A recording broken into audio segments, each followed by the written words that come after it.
আপনারা জানেন গত 12 ডিসেম্বর 2025 দুপুর আনুমানিক 1420 ঘটিকার সময় পল্টন থানাস্থ বিজয়নগর বক্স কালভার্ট এলাকায় মোটরসাইকেল আরোহী দুর্বৃত্তের গুলিতে ইনকিলাব মঞ্চের মুখপাত্র জনাব শরীফ উসমান বিন হাদি গুলিবিদ্ধ হন। দ্রুতই তাকে ঢাকা মেডিকেল কলেজ হাসপাতালে প্রেরণ করা হয়। পরবর্তীতে রাজধানীর একটি বেসরকারি হাসপাতাল এভারকেয়ারে ভর্তি করা হয়। পরবর্তীতে উন্নত চিকিৎসার জন্য এয়ার অ্যাম্বুলেন্স যোগে তাকে সিঙ্গাপুরের জেনারেল হাসপাতালে ভর্তি করানো হয়। সেখানে চিকিৎসাধীন অবস্থায় 18 ডিসেম্বর তিনি শাহাদাত বরণ করেন। ইন্না লিল্লাহি ওয়া ইন্না ইলাইহি রাজিউন। আমরা তার বিদেহী আত্মার মাগফিরাত কামনা করি, আল্লাহ তাকে জান্নাত নসিব করুক এবং তার পরিবারকে এই শোক সইবার মতো শক্তি ও সামর্থ্য দিক। এই ঘটনার প্রেক্ষিতে রাজধানীতে পল্টন থানায় একটি নিয়মিত মামলা রুজু হয়, যা পরবর্তীতে হত্যা মামলায় রূপ নেয়।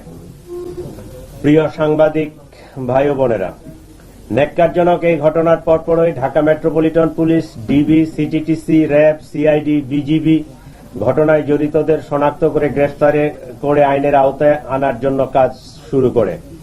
ঘটনাস্থলে উপস্থিত ব্যক্তিদের দেওয়া তথ্য, সিসিটিভি ফুটেজ বিশ্লেষণ, ওপেন সোর্স ইন্টেলিজেন্স এবং তথ্য প্রযুক্তির সহায়তায় ঘটনার দিনই শুটার ফয়সাল করিম মাসুদ ওরফে দাউদ ওরফে রাহুল এবং তার সহায়তাকারী মোটরসাইকেল চালক মোহাম্মদ আলমগীর শেখকে শনাক্ত করা হয়। তাৎক্ষণিক তাদের গ্রেফতারের জন্য আইন শৃঙ্খলা বাহিনীর একাধিক টিম সাভার, হেমায়েতপুর, আগারগাঁও, নরসিংদীতে অভিযান পরিচালনা করে। ধারাবাহিক অভিযানের অংশ হিসেবে ডিএমপির একটি টিম ময়মনসিংহের হালুয়াঘাটের সীমান্তবর্তী এলাকা পর্যন্ত অভিযান পরিচালনা করে। প্রিয় সাংবাদিক বৃন্দ, আপনারা জানেন এই ঘটনার সাথে জড়িতদের আইনের আওতায় নিয়ে আসার জন্য আমরা যথাসাধ্য চেষ্টা করছি। ইতিমধ্যে সংশ্লিষ্ট মামলাটি নিবিড় তদন্তের জন্য ঢাকা মহানগর গোয়েন্দা পুলিশের নিকট হস্তান্তর করা হয়েছে। তদন্তকালীন এ যাবৎ এ ঘটনা সংগঠনে পরিকল্পনায় অংশগ্রহণ, ঘটনায় ব্যবহৃত অস্ত্রগুলি লুকানোর সাথে জড়িত, ঘটনার মূল দুই হোতাকে পলায়নে সহায়তাকারী সহ মোট 11 জনকে আমরা গ্রেফতার করতে সক্ষম হয়েছি।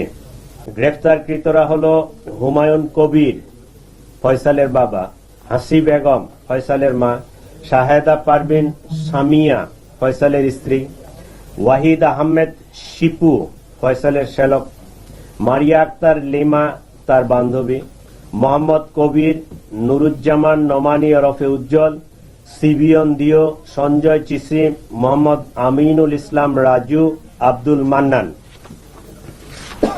এই 11 জনকে আমরা গ্রেফতার করেছি।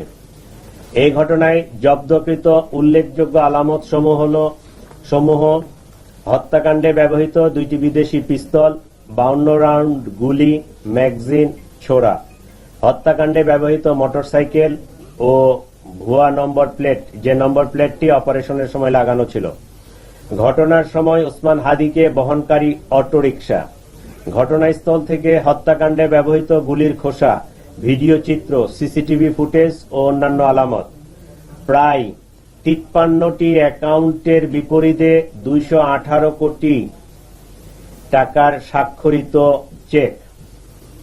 প্রিয় সাংবাদিক বৃন্দ, তদন্তে প্রাপ্ত তথ্য, বিভিন্ন গোয়েন্দা সংস্থার প্রতিবেদন, গ্রেপ্তারকৃতদের দেওয়া জবানবন্দি পর্যালোচনা করলে দেখা যায় ফয়সাল ও আলমগীর ঘটনার পরপরই ঢাকা হতে সিএনজি করে আমিনবাজারে যায়। পরবর্তীতে তারা মানিকগঞ্জের কালামপুর যায়। সেখান থেকে পূর্ব পরিকল্পনা অনুযায়ী একটি প্রাইভেট কারে করে ময়মনসিংহের হালুয়াঘাটে পৌঁছে। ঘটনাটি তাদের পূর্ব পরিকল্পিত ছিল। এই জন্য আসামিদেরকে চিহ্নিত করার পূর্বেই তারা সীমান্ত পাড়ি দিতে সক্ষম হয়। হালুয়াঘাটের পূর্বে মুন ফিলিং স্টেশনে জনৈক ফিলিপ এবং সঞ্জয় তাদেরকে গ্রহণ করার জন্য অপেক্ষা করতে থাকে। ফিলিপ তাকে সীমান্ত পার করে ভারতের মেঘালয় রাজ্যে জনৈক পুত্তির নিকট হস্তান্তর করে। পুত্তি এক ট্যাক্সি ড্রাইভার স্বামীর কাছে তাদেরকে হস্তান্তর করে। স্বামী মেঘালয় রাজ্যের তুরা নামক একটি শহর আছে, সেই শহরে তাদেরকে পৌঁছে দেয়। আমরা ইনফরমাল চ্যানেলে মেঘালয় পুলিশের সাথে যোগাযোগ করে যেটি জানতে পেরেছি, তারা ইতোমধ্যে পুত্তি ও স্বামীকে গ্রেফতার করেছে। আমরা সন্দেহ করি আসামিদ্বয় অবৈধ পথে সীমান্ত পাড়ি দিয়েছেন। এই ঘটনার সাথে বিভিন্নভাবে জড়িত থাকার কথা স্বীকার করে গ্রেপ্তারকৃতদের মধ্যে 6 জন স্বীকারোক্তিমূলক জবানবন্দি প্রদান করেছেন এবং 4 জন সাক্ষী তারাও 164 ধারায় সাক্ষ্য প্রদান করেছেন।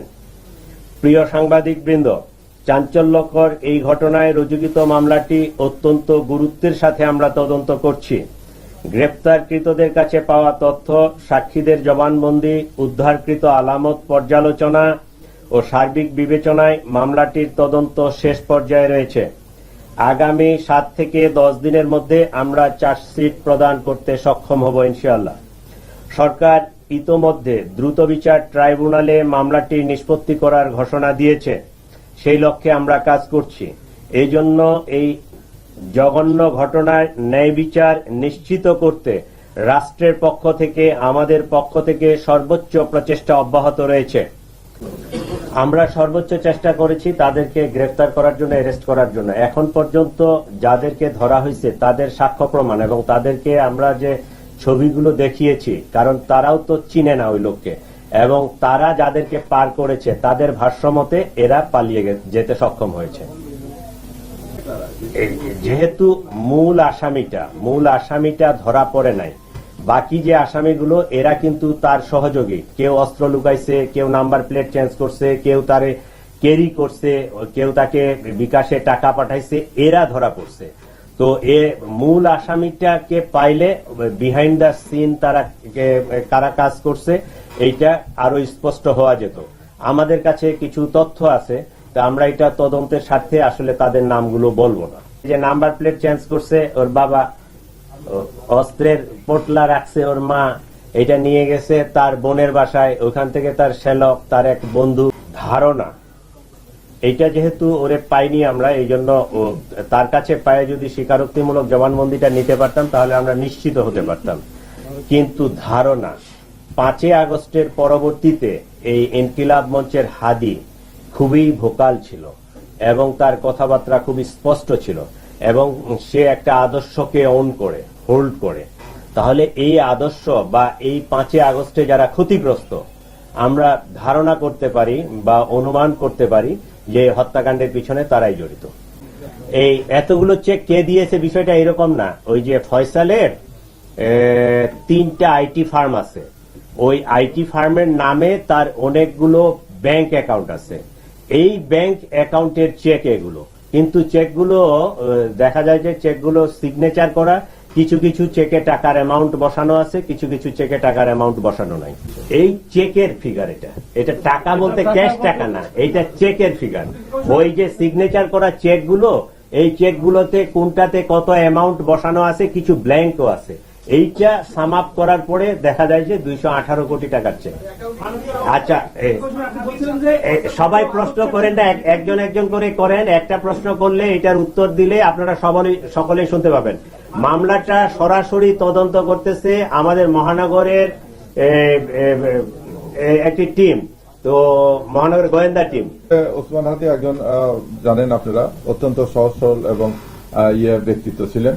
ওনারা এখন পর্যন্ত যেটা হয়েছে, উনি নিজে থেকে আসছে, এসে বলছে যে আমি এই অবস্থা আপনার সঙ্গে কাজ করতে চাই, এইটুকু করছে। এবং ওর সঙ্গে যে কবিরকে ছিল, কবিরকেও একই কথা বলে নিয়ে যাওয়া হয়েছে এবং কবির প্রথম পরিচয়ের দিনই ওনার ভিতরে গিয়েছে, ওনার সঙ্গে কথা বলে আসছে না। এখন আমরা উঠে পাইনি, অন্য কোনো রাষ্ট্রের বা কোনো পাইনি। তবে যেটা আছে তদন্তের জন্য, আপনারা জানেন যে আমরা একটা তদন্ত আমরা যদি আগে করে দিই তাহলে ওই পক্ষটা মানে অন্যান্য যে পক্ষরা জড়িত তারা এটার সুযোগ নিতে পারে।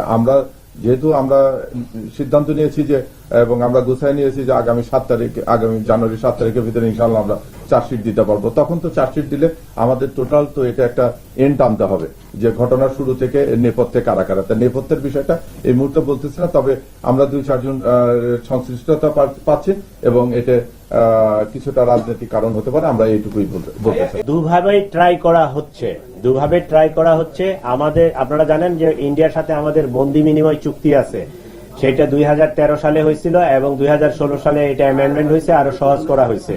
তো যদি কোনো অপরাধ শাস্তি 1 বছর বা তার চেয়ে বেশি হয়, তাহলে এইটা আমরা ওই বৈধ চ্যানেলে আমরা আদান প্রদান করতে পারি। তো এইটাও একটা ওয়ে আছে, এইটাও চেষ্টা চলতেছে সরকারি পর্যায়ে। ইনফরমাল ওয়েতে পার্সোনাল পরিচিতি থেকেও আমরা চেষ্টা চালাইছি। যে ইনফরমেশন গুলো আপনাকে বললাম যে ওই যে পূর্তি এবং ওই যে ট্যাক্সি ড্রাইভার স্বামী দুইজনকে মেঘালয় পুলিশ অ্যারেস্ট করছে, এটা কিন্তু আমাদের ইনফরমাল কমিউনিকেশনের ফলশ্রুতিতে। এবং আমরা এই তদন্তের এই যে রুট দিয়ে গেছে, কে তারে পার করলো, এই তথ্যগুলো যখন তাদের সাথে শেয়ার করছি, তারাও এটা তদন্ত করে দেখছে এবং তারা ওই দুইজনকে তারা অ্যারেস্ট করছে। এটা প্রথম দিনের ব্রিফিং এ বলছিলাম আমি যে তাকে ডিটেক্ট করতে এবং শনাক্ত করতে আমাদের প্রায় রাত 11:30 বাজে গেছে। 11:30টার পরে আমরা তার পাসপোর্ট পাইছি, তার এনআইডি পাইছি। তাৎক্ষণিকভাবে আমরা ইমিগ্রেশন গুলোতে এই ইনফরমেশনটা দেই এবং ইমিগ্রেশনে তাকে ব্লক করা হয়। এইটা রাত 11:30 পর্যন্ত বাজে গেছে আমাদের এই আসামিকে ডিটেক্ট করতে। এই ঘটনার এতদিন পরে আমরা অনেক কিছু বিভিন্ন মিডিয়ার মাধ্যমে জানছি। আজকের এই দিনে, এই মুহূর্তে, এই স্টেজে বসে কনক্লুশন টানা যতটা ইজি, যখন একটা ঘটনা ঘটে যায় তাৎক্ষণিকভাবে এই ঘটনাকে উদ্ঘাটন করা, ডিটেক্ট করা এবং করা এত ইজি ছিল না।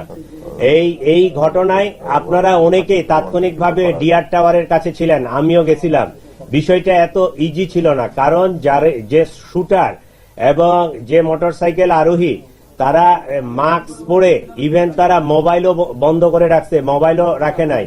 তারা যে মোটরসাইকেলটা ইউজ করছে, মোটরসাইকেলের নাম্বার প্লেট চেঞ্জ করা, অনেকগুলো বিষয় টোটাল সিসিটিভি ফুটেজ চেক করে গ্রাজুয়ালি আমাদেরকে আগাইতে হয়। একটা ঘটনা ঘটলে আমাকে ওই পিছনে লাস্ট ইন থেকে শুরু করে আমাকে সামনের দিকে আগাইতে হয়।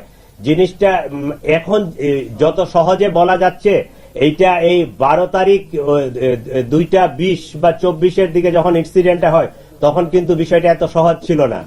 বাট আল্লাহর কাছে শুকরিয়া যে এইরকম একটা ক্লুলেস জিনিস আমরা পুরা ঘটনাটা ডিটেক্ট করতে সক্ষম হয়েছি।